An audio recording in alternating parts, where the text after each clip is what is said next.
ഒരു സുധിച്ചേട്ടന്റെ പ്രൊഫൈൽ പിക്ക് മാറ്റുന്നു, അതുവരെ ഞാൻ പോരാടും. നീ എനിക്ക് കേസല്ല എന്ത് മണ്ണാങ്കട്ട വേണമെങ്കിൽ കൊടുക്കൂ. അത് നീ മാറ്റാൻ തയ്യാറാവുന്നില്ലെങ്കിൽ സുധിച്ചേട്ടന്റെ കുടുംബവുമായി ഞാൻ സംസാരിച്ചിട്ട് നിനക്കെതിരെ നിയമ നടപടിക്ക് ഞാൻ പോകും. Hello guys, welcome back to my channel. രേണുസുതി പുതിയ സബ്സ്ക്രിപ്ഷൻ തുടങ്ങിയിരിക്കുകയാണ്. നിരവധി ആളുകളാണ് രേണുസുതിയുടെ പേജ് സബ്സ്ക്രൈബ് ചെയ്തേക്കുന്നത്. ഞാൻ സത്യം പറഞ്ഞ കുറെ നാൾ മുന്നേ ഓർത്താണ് സബ്സ്ക്രിപ്ഷൻ തുടങ്ങണം. പക്ഷെ എന്റെ ബിസി തിരക്കായതുകൊണ്ടാണ് ഞാൻ തുടങ്ങാതിരുന്നത്. രേണുസുതി പല സെലിബ്രിറ്റീസിനെയും പിന്നിലാക്കിക്കൊണ്ട് സബ്സ്ക്രിപ്ഷനിൽ നമ്പർ 1 വന്നിരിക്കുകയാണ്. എനിക്ക് തോന്നുന്നു രേണുസുതിനെ സപ്പോർട്ട് ചെയ്യുന്ന ചേച്ചിമാരായിരിക്കും അതിൽ പോയിട്ട് കൂടുതലായിട്ട് സബ്സ്ക്രൈബ് ചെയ്തേ. അവരതിൽ കയറി വീഡിയോ കാണുമ്പോഴത്തേനും ബോധം കെട്ട് വീഴുമായിരിക്കും. നിങ്ങൾ എൻ്റെ സബ്സ്ക്രൈബേഴ്സ് ആണ്. ഓക്കെ, സോ നിങ്ങൾക്ക് വേണ്ടിയിട്ട് എനിക്ക് ടൈം ഉള്ള പോലെ ഞാൻ നിങ്ങളെ കാണാനെത്തും. അതുപോലെ എക്സ്ക്ലൂസീവ് കണ്ടതൊക്കെ തരുന്നതായിരിക്കും ടൈം ഉള്ള പോലെ. സോ എല്ലാവരും സബ്സ്ക്രൈബ് ചെയ്യണം. രേണുസുതിയുടെ എക്സ്ക്ലൂസീവ് ആയിട്ടുള്ള ഇതുവരെയും കാണാത്ത രംഗങ്ങൾ അതിലുണ്ടാവും എന്നാണ് പറയുന്നത്. കണ്ടാൽ നമ്മൾ ബോധം കെടും. മാത്രമല്ല ചേച്ചിമാരൊക്കെ അത് കാണാൻ പോകുമ്പോഴത്തേനും പ്രഷറിന്റെ ഗുളികയും കൂടി എടുത്തോണം. രേണുസുതി എന്നെ പേടിച്ചിട്ട് സുധിച്ചേട്ടന്റെ പ്രൊഫൈൽ പിക്ക് മാറ്റുകയാണ്. ഞാൻ ഇന്നലെ അവൾക്കിട്ട തെറി നിങ്ങളൊന്ന് കേൾക്കണം. ഞാൻ രേണുസുതിയോട് വീണ്ടും ഞാൻ പറയാൻ ആഗ്രഹിക്കുന്നത്, നീ എന്ന് നിന്റെ ആ ഒരു സുധിച്ചേട്ടന്റെ പ്രൊഫൈൽ പിക്ക് മാറ്റുന്നു, അതുവരെ ഞാൻ പോരാടും. നീ എനിക്ക് കേസല്ല എന്ത് മണ്ണാങ്കട്ട വേണമെങ്കിൽ കൊടുക്കൂ. അത് നീ മാറ്റാൻ തയ്യാറാവുന്നില്ലെങ്കിൽ സുധിച്ചേട്ടന്റെ കുടുംബവുമായി ഞാൻ സംസാരിച്ചിട്ട് നിനക്കെതിരെ നിയമ നടപടിക്ക് ഞാൻ പോകും. കാരണം മരിച്ചുപോയ ആ മൃതദേഹത്തെ വെച്ചിട്ടാണ് നീ കളിക്കുന്നത്. കണ്ടോ, നിങ്ങൾ നല്ല പേടിയുണ്ട് അവൾക്ക്. ഞാൻ പറഞ്ഞു പ്രൊഫൈൽ പിക്ക് മാറ്റിയിട്ടില്ലെങ്കിൽ കേസ് കൊടുക്കും. ആ വ്ളോഗ് ഇട്ടിട്ട് ഏകദേശം കൃത്യം 4-5 മണിക്കൂർ യൂട്യൂബിൽ അവൾ വീഡിയോ കണ്ടിട്ട് 4 മണിക്കൂറിനുള്ളിൽ അവൾ പ്രൊഫൈൽ പിക്ക് ചേഞ്ച് ആക്കി. എന്തോ കള്ളത്തരം ഉണ്ടല്ലോ രേണുസുതി. സുധിയുടെ കുടുംബമായിട്ട് എന്തോ പ്രശ്നങ്ങളൊക്കെ ഉണ്ട്. അല്ലെങ്കിൽ ഇങ്ങനത്തെ പരിപാടി കാണിക്കത്തില്ല. അതായത് പറഞ്ഞിട്ട് കുറച്ച് സമയത്തിനുള്ളിൽ ആ പ്രൊഫൈൽ പിക്ക് മാറ്റി. അങ്ങനെ മാറ്റിയിട്ടുണ്ടെങ്കിൽ എന്തെങ്കിലും കള്ളത്തരം കൈ കാണും. എനിക്ക് തോന്നുന്നു സുധിച്ചേട്ടന്റെ കുടുംബമായിട്ട് അത്ര നല്ല പോക്കല്ലെന്നാണ് എനിക്ക് തോന്നുന്നത്. സത്യം പറയുവാണെങ്കിൽ ഈ പുള്ളി വീഡിയോയിൽ ഇരുന്ന് പറഞ്ഞു പ്രൊഫൈൽ പിക്ക് മാറ്റിയില്ലെങ്കിൽ ഞാൻ നിയമ നടപടിയായിട്ട് മുന്നോട്ട് പോകുന്നു. മാറ്റേണ്ട ആവശ്യമില്ല, പുള്ളി ഒരു ഇതിനു വേണ്ടി പറഞ്ഞതാണ്. പക്ഷെ രേണുസുതി മാറ്റി. രേണുസുതിക്ക് നല്ല പേടിയുണ്ട്. ആ പേടിയുടെ പിന്നിലെ കാര്യം എന്താണെന്ന് നമുക്കറിയില്ല. രേണുസുതിനെ സപ്പോർട്ട് ചെയ്യുന്ന ആൾക്കാരും ഇതൊക്കെ ഒന്ന് കാണണം. എക്സ്ക്ലൂസീവ് കണ്ടതൊക്കെ തരുന്നതായിരിക്കും ടൈം ഉള്ള പോലെ. സോ എൻ്റെ എക്സ്ക്ലൂസീവ് കാര്യങ്ങളൊക്കെ ഞാൻ നിങ്ങളെ അറിയിക്കുന്നതായിരിക്കും. ഒരുപാട് വൈകിയെന്നാണ് തോന്നുന്നത്. എന്തായാലും ഇത്രയും സബ്സ്ക്രൈബേഴ്സ് വന്നു. അതുപോലെ നിങ്ങളുടെ ഫ്രണ്ട്സിൻ്റെ അടുത്തൊക്കെ പറയുക, സബ്സ്ക്രൈബ് ചെയ്യുക. അപ്പോൾ ഒരുപാട് ഇഷ്ടത്തോടെ, so love you so much. ഒരുപാട് ഇഷ്ടത്തോടെ, so love you so much. രേണുസുതി രേണുസുതിയുടെ സൗണ്ടൊക്കെ മാറി ആളുകളെ അട്രാക്ട് ചെയ്യുന്ന രീതിയിൽ ഒരു സൗണ്ടൊക്കെ ആയി.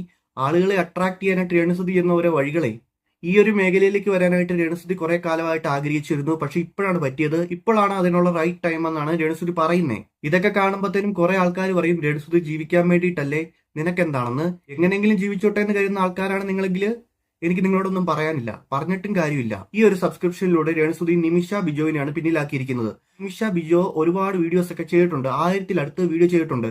എന്നിട്ടും രേണുസുതിക്ക് താഴെയാണ് സബ്സ്ക്രൈബേഴ്സ് ഉള്ളത്. നിരവധി ആളുകൾ നെഞ്ചിലേറ്റിയ നിമിഷ ബിജോ ഓള് തുണി ഒട്ടാകെ അയച്ചു കാണിച്ചിട്ട് ഓക്ക് കിട്ടിയിരിക്കുന്നത് എത്രയാണ്? 277 പകയന്മാരെയാണ് ഓൾക്ക് കിട്ടിയിരിക്കുന്നത്. ഓള് 958 സ്റ്റോറി പോസ്റ്റ് ചെയ്തിക്ക്, 98 പോസ്റ്റ് ഇട്ടിക്ക്, 248 റീൽസ് ഇട്ടിക്ക്, തുണി ഉള്ളതും ഇല്ലാത്തതായിട്ട്. എന്നിട്ട് ഓക്ക് കിട്ടിയിരിക്കുന്നത് 277 പകയന്മാരാണ്. എന്നാൽ താരത്തിന്റെ അവസ്ഥ ഒറ്റ രാത്രി കൊണ്ട്, അതായത് 2 ദിവസം കൊണ്ട് തന്നെ താരം ഏതാണ്ട് 576 ഫോളോവേഴ്സിനെ ഇൻസ്റ്റഗ്രാമിൽ മെമ്പർഷിപ്പ് എടുപ്പിക്കാൻ താരത്തിന് സാധിക്കും. ഇതൊക്കെ തന്റെ സൗന്ദര്യം കണ്ടിട്ട് ആളുകൾ വരുന്നതാണെന്നാണ് രേണുസുതി പറയുന്നത്. അഹാന കൃഷ്ണൻ ഇതിനു മുമ്പ് തുടങ്ങിയിരുന്നു. ഏകദേശം 149 സബ്സ്ക്രൈബേഴ്സ് ആണ് അഹാന കൃഷ്ണൻ ഉള്ളത്. അതിലും സബ്സ്ക്രൈബേഴ്സ് ഒക്കെ രേണുസുതിക്കും നിമിഷയ്ക്കും ഉണ്ടെന്ന് അറിഞ്ഞപ്പോഴത്തേനും എന്റെ ചങ്കങ്ങ് പൊട്ടിപ്പോയി. കാരണം സത്യം പറയുവാണെങ്കിൽ എന്ത് കണ്ടിട്ടാണെന്നാണ് ഞാൻ ഓർക്കുന്നത്. അതായത് രേണുസുതിയൊക്കെ ആകുമ്പോഴത്തേനും എന്തെങ്കിലും അതിലുണ്ടാവുന്ന ആളുകൾ ഓർക്കും. അഹാന കൃഷ്ണൻ ആകുമ്പോഴത്തേനും ജസ്റ്റ് വന്ന് സംസാരിക്കത്തേ ഉള്ളൂ. അത്ര മോശമായിട്ടുള്ള ഡ്രസ്സൊന്നും ധരിച്ചിട്ട് അഹാനകൃഷ്ണൻ അതിൽ വരാറില്ല. ആളുകളോട് വന്നിട്ട് ജസ്റ്റ് സംസാരിക്കും, അത്രേ ഉള്ളൂ. അതുകൊണ്ടാണ് ഇത്രയും സബ്സ്ക്രിപ്ഷൻ കുറവ്. രേണുസുതി ഇതിന്റെ പ്രൊമോഷനായിട്ട് വന്ന വീഡിയോയിലിട്ട ഡ്രസ്സ് വരെയും വളരെ മോശമായിട്ടുള്ള ഒരു ഡ്രസ്സായിരുന്നു. മാത്രമല്ല രേണുസുതി ലോകം മുഴുവൻ പ്രൊമോഷൻ കൊടുത്തിട്ടാണ് ഇത്രയും ആളെ കയറ്റിയത്. അഹാനകൃഷ്ണൻ അങ്ങനെ പ്രൊമോഷൻ ഒന്നും ചെയ്തിട്ടില്ല. ഇനി നമ്മുടെ മെഗാസ്റ്റാർ തങ്കച്ചൻ ചേട്ടനും ഇതുപോലൊരു സബ്സ്ക്രിപ്ഷൻ തുടങ്ങാൻ സാധ്യതയുണ്ടോ എന്നാണ് ഞാൻ ചിന്തിക്കുന്നത്. തുടങ്ങിയിട്ടുണ്ടെങ്കിൽ പൊളിക്കും. അതുപോലെ അതുപോലെ എന്താ ഞാൻ ഉള്ളുകൊണ്ട് പറയാ പറഞ്ഞു പോയതല്ല. വളരെ നന്ദി ആൾക്ക് കൊടുക്കുമ്പോ. Thank you. ഇത് മാത്രമല്ല, ഞെട്ടിക്കുന്ന ഒരു സംഭവമാണ് പുറത്തു വന്നിരിക്കുന്നത്. ദാസേട്ടന്റെ ജീവിതത്തിൽ സംഭവിക്കുന്ന കാര്യങ്ങളൊക്കെ റീലായിട്ട് എടുത്തിടാൻ തുടങ്ങിയിട്ടുണ്ട്. ഞാൻ വെറും വണ്ടിയൊന്നും അല്ല, ചിലതൊക്കെ കണ്ടാ എനിക്ക് മനസ്സിലാവും. നീ എന്ത് കണ്ടതായി പറയണേ? കുറെ നാളായി കൊത്തും കൂടെ ഒപ്പിച്ചോന്ന് പറയാൻ തുടങ്ങിയിട്ട് ഒന്നും കണ്ടില്ല കേട്ടില്ലെന്ന് പറഞ്ഞ് അടങ്ങിയിരിക്കുമ്പോൾ ഞാനും കണ്ടില്ല കേട്ടില്ല നടിച്ചു തന്നെയാ നടക്കണത്. ഏതായാലും ഇവിടെ വന്നു പോയില്ലേ, മടങ്ങാതെ. അതായത് ദാസേട്ടൻ കാട്ടിക്കൂട്ടുന്ന കാര്യങ്ങൾ കൊണ്ട് ദാസേട്ടന്റെ ഭാര്യയ്ക്കുണ്ടാകുന്ന അവസ്ഥകളാണ് ദാസേട്ടൻ റീലായിട്ട് ഇവിടെ ചിത്രീകരിച്ചിരിക്കുന്നത്. വന്ന അന്ന് മുതൽ കാണാൻ തുടങ്ങിയതാ ഓരോ കോപ്രായങ്ങള്. ഇതൊന്നും ആർക്കും മനസ്സിലാവില്ലെന്ന് വിചാരിക്കണ്ട. തിരക്കാണത്രേ തിരക്ക്. ആണ്ടിലും കൊല്ലത്തിലും ഒരിക്കലും നാട്ടിൽ വന്നൊന്ന് തലയെത്തിച്ച് നോക്കിട്ട് പോകും നാട്ടുകാരെ ബോധിപ്പിക്കാൻ. നീ എന്തൊക്കെയായി പറയണേ? എനിക്ക് അത്ഭുതം തോന്നുന്നു. കാരണം ഈ പഹയനെ ഇത് ഇത്ര ക്ലിയർ ആയിട്ട് എങ്ങനെ ചിത്രീകരിക്കാൻ പറ്റുന്നു? ഞാൻ സത്യം പറഞ്ഞ കുറെ നാൾ മുന്നേ ഓർത്താണ് സബ്സ്ക്രിപ്ഷൻ തുടങ്ങണം.